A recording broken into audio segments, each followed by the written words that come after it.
Hey everybody, Kevin here from ChangeWorks Interactive. Welcome back. I have a special guest that I'd like to introduce for every one of you because he provides outstanding community service.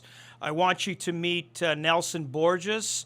Nelson, welcome to the show. Well, thanks for having me, Kevin. This is great. You're very welcome. Now let me tell you a little bit about Nelson. Now Nelson's the founder and CEO of the Capillary Wave Community for Men.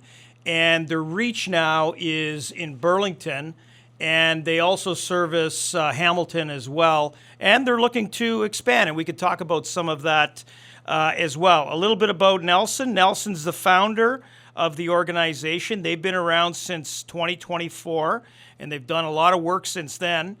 Nelson has led its growth, and get this for a stat. They started out with 5 guys when they first started in 2024, and now it's grown to something, Nelson, like 270 men? 271 as of today. Oh, wow, congratulations. Thank you. That's great. We just, for example, my wife and I, we just attended an event. It was a fundraiser for Capillary Wave, and it was held at the Black Swan in Burlington. And I'll tell you, we had a blast. It was so much fun. What was your take on it, Nelson? How did everything play out? Yeah, I've got a team that helps me out with grants and fundraising ideas, and they approached me with the idea of having comedians. There's a team of 3 of them, local great guys, and they said, hey, what do you think about this idea? And I loved it. So we ended up calling it Laughing Heels.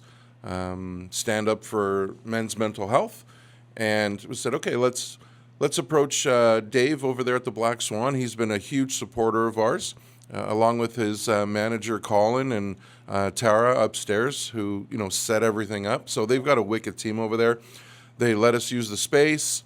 We brought them some customers to fill their restaurant on a Tuesday night. So it all worked for everybody, and they've been huge supporters of ours, and I can't thank them enough. Awesome. That's great. Let me go back to maybe the start of Capillary Wave, and that might get into your personal story a little bit, but let our listeners know just a little bit about how this all came about. What inspired you to get started with this organization and build it to where it is now? Yeah, so I'm 53, and back in 2022, on a random Sunday, I was driving home from Fortino's, and I had what was now I know is a massive panic attack while I was driving. Came out of nowhere, as I thought at the time.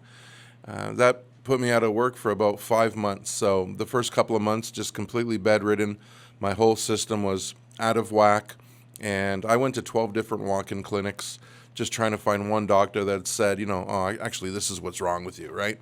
I just didn't believe them. So read a book that someone had recommended, a friend from high school, and I read that thing in 2 days. And it was called From Panic to Power by Lucinda Bassett. And it was written in the 90s of all times, right? Yeah. And it applies so much today. So the great thing was, in reading that book, it was like I wrote it. So that resonated with me. I'm like, okay, I'm not going crazy, which is often one of the feelings we get when we're in that kind of mental space, that you're losing your mind. That's right. Very scary place to be. So I started learning. How to cope, coping skills, right? Going for walks and journaling was a big part of my journey back, right? And went back to work, and it was still a process. I'd still have my days, and it was really hard. Even driving, all of a sudden now became a challenge for me, like breaking out in cold sweats sometimes, just your body's just so out of whack, right? Yeah. And fast forward about I don't know if it was a year, I'm losing track of time now, but my faith is a big part of my life, and I went to church. There was a bulletin about a small prayer group, and I'm like, I'm going to go check that out. And I did, and it was just adults sitting around a table, talking about Scripture and how it applies to today's world, and it was just discussion. It was just talking. Yeah. So I left there, and I said, I wonder if guys want to talk about mental health. So I put a post in the Burlington Dads Facebook group, and we had 5 guys come out to the first meeting. We got a space from the city of Burlington for free. and things just, it was awkward at first, sure, but by the end of that first discussion, it was really good. And a lot of guys were thankful that they were able to just kind of release. And then things just kept progressing from there, like word spread. Yeah, yeah, that's amazing. And I think if anybody's listening to this, I think that gives them hope, and that would inspire them to possibly reach out and get help. Why do you think, Nelson, there's been such a, maybe it's been a reluctance over the years for men to reach out, and they feel this stigma. And as therapists too, I often hear that, I'm gonna have that stiff upper lip, and I'm gonna solve this problem myself. Why do you think it's taken us so long, despite having some progress probably in the last few years? But why is there that stigma there with guys in particular? I can speak to our generation. Yeah.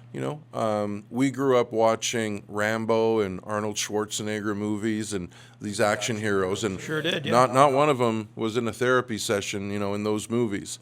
The first show that I remember that they introduced a therapist was Sopranos.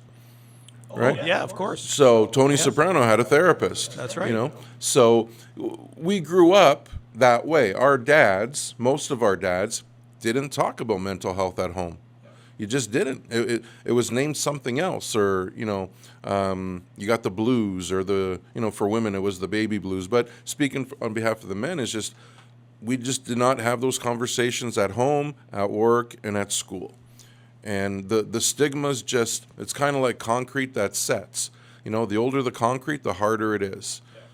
We were watching war movies typically, right? We just came off of, we're Generation X, where our parents were fighting in wars, and they came, and a lot of them came back, grandfathers even, never spoke about, I'm a big World War II historian, and I've watched a lot of documentaries, and one of the things that really catches me is these men, that they're now in their 80s, or whenever they filmed it, to a man they would say, I never talked about this with my family. And the second you mention one of their fallen soldiers, one of their buddies, they instantly begin to cry. And then you're holding that in for like 50 years. So those were our role models in a sense. Great guys, they didn't know any better. But now we know better. Right.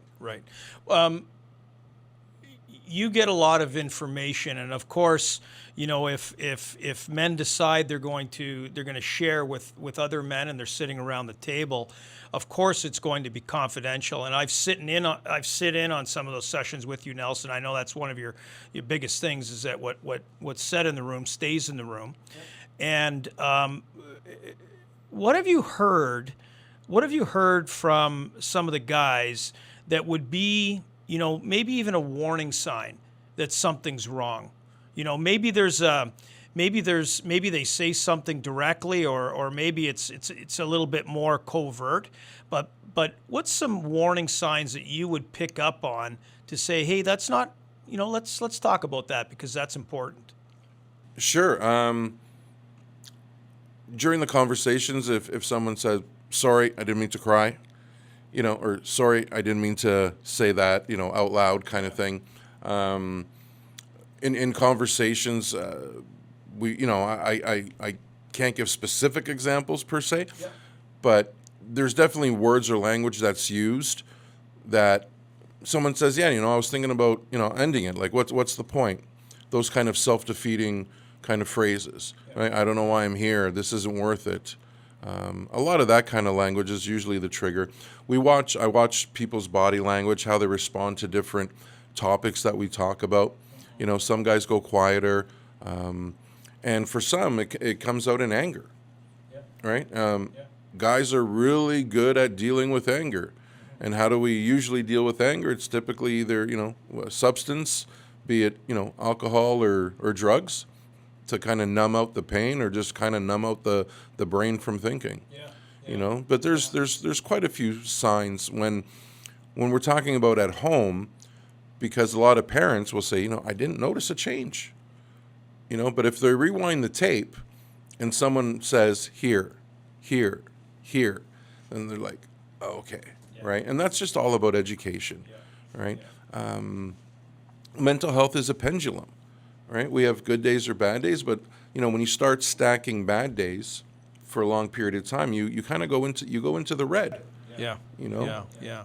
It's interesting. We were just having a recent conversation about how do we create culture, and we were talking about COVID and post COVID, and I was telling you about the space that I work in, and that's a tricky one, right? Like about creating culture and positive culture.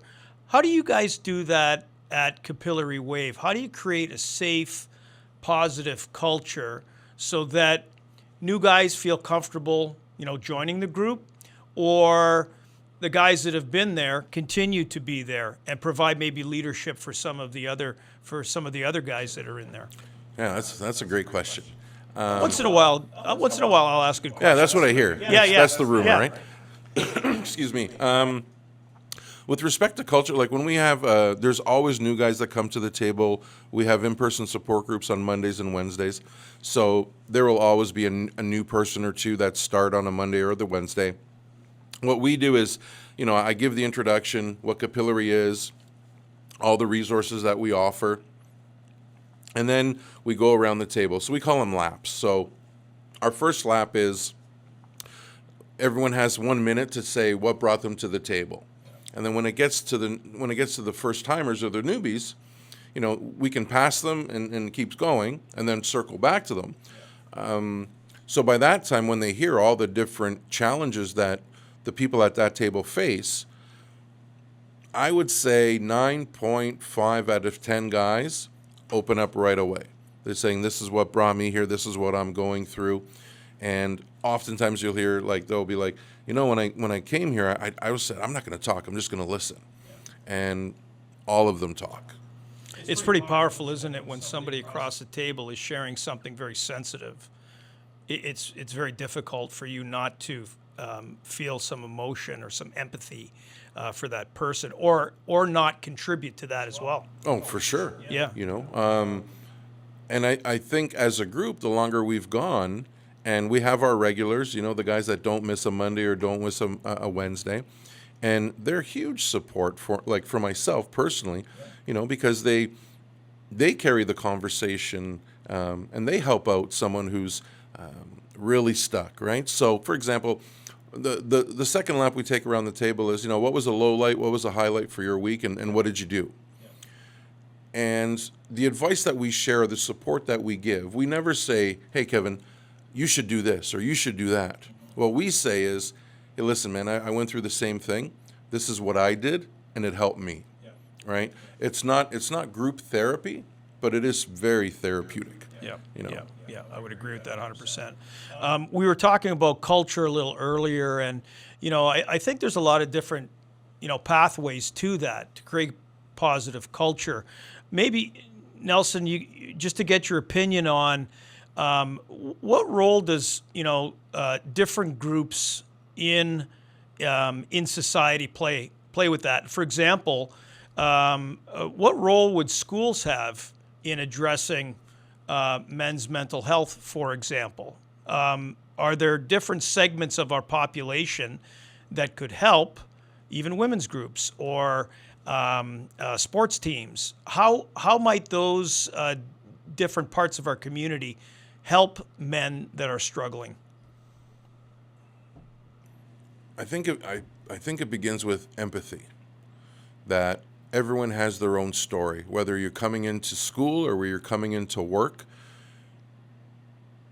Organizations, be it schools, corporations, what have you, it's creating a truly open door, but not just an open door, open everything, right? Where we say, hey, listen, we have all the support here. We talk about things like that, right? We talk about how our people are doing mentally. One of the biggest things that I've learned along my journey is the holistic health angle, where mental health is just one of the four. right? We have physical, emotional, and spiritual. And I would argue that if you're lacking in one sufficiently, that's going to impact your mental health. You know, so with schools in the age groups, that's a little bit different because those teenagers are still developing and building up their self-esteem, their confidence, and all the stuff that comes with high school, right? Sure. High school seems at the time when you're in it that it's going to last forever, and That's a strange animal. it is, Yeah, right? yeah. And you come out different. Yeah. You come out the other side different. Yeah. But it has to be taught from the top down in terms of, hey, this is what we want our group to be. This is what we want our space to feel like, right? At work, it's very, very hard. The stigma at work is still very strong. Where do you feel comfortable to tell your manager that you're not doing so good mentally? We're not training the managers. We're not training the managers how to deal with moderate to severe mental health issues, right? So with that being said, in my travels in this past couple of years, I've met some, and they're part of Capillary, amazing healthcare practitioners, and each have their area of specialty. So I've created what's called the Capillary's Holistic Education Crew. And that is literally what we're doing. We want to go into boardrooms, classrooms, community. We want to inspire hearts and minds. We want to open up the conversation about all 4 pillars of holistic health. And the more you talk about something, the less power you give to those stigmas. Yeah. That's awesome. If there's somebody right now, Nelson, that's listening to this recording, and they're kind of on the fence about getting some help, maybe even specifically getting some help at Capillary, what advice would you give them about what a good positive next step for them might be? Make the call. Yeah, easy? Send the email. Yeah. Just write down what you're feeling, send it. Right? Those emails come to me directly. Those emails aren't going to get posted on social media or anything like that. And I reach back to you within, sometimes it's within the hour, depending what I'm doing at that particular moment. But the first step is just send that email, make that phone call. I've had plenty of conversations with guys who call me. They're sitting in their cars, right? And they're like, I just can't get out of this car. And I'm like, let's talk. And they're like, are you sure? And I'm like, yeah, right, here's my number, and we start talking, and I start listening, right? And as soon as we call it, well, I'll stick with your question because I tend to ramble, so please. We'll rein you in a little bit if that's the case. Appreciate it. Yeah. The toughest step is I used to think that the toughest step was the first step in terms of just reaching out, saying, hey, I need help. It's a very brave step. It's an awesome step. But step 2 is just as or even more important than step 1, and that is, now what? Now that I've reached out, now that I put my vulnerability out there, right, am I going to go to that meeting? You got to get in the car, or you got to start walking, or however you're going to get there. You got to take that action, right? And healing comes with action, right? And you don't know it until you're in it, right? I often say the magic that you're looking for is in the work that you're avoiding. And I can't say it any other way. I heard on a podcast, I can't quote, I'm terrible at quoting names on the, it's not my quote, but it stuck with me. And that's it. In the doing is the healing. Yeah. And there's no other way around that. Where do you see, Nelson, the whole organization going? If we're gonna wrap up, our time together today, and I was gonna ask you about, okay, what's your vision of where this is going to go? What would you be able to tell me, tell our listeners about, where is this going? Yeah. Well, back in May, we launched Capillary Wave Community for Women. There's already over 100 women that are registered there. So they're basically taking the blueprint, that we started with the men's, and they're running with it. Nadine Perry, she's our executive director. My wife Tanya, she coordinates everything, right, between the two different groups. We're going to be looking at going into Capillary for Youth, so the 18 to 24-year-old. And the spots that I don't want to overextend, right, which is I tend to, right? So I just had a conversation this morning with an organization that they're really good at small children, like kids under 12, right? So we're going to partner with organizations like that. So someone can call Capillary and say, hey, I need help with this or with that. We're going to have, if we can't do it, we have partnerships that will absolutely be able to do it. So it's kind of like it's, a Google search that, blah, blah, blah, it has all those results. I want to be the Google search that is like, we got you, right? That's the best way I can say what my vision is for it. We'll continue to do the workshops that we do, the therapy that we offer, so nobody gets left behind. We offer free therapy or compassionate therapy for the guys who simply can't afford it, like they don't have the money. But we also have sliding scale for the guys who do have something, and the guys who do have insurance through their work. Hey, here's an awesome team of therapists that offer a variety of modalities. So. Oh, awesome! That's great. That's great. Everybody, today we've been talking to Nelson Borges, who is the CEO and the founder of Capillary Wave in Burlington, Hamilton, and who knows where else they're going to extend to. Nelson, thanks so much for joining us today, and continue on doing the work that you do. Thanks so much. No, thank you.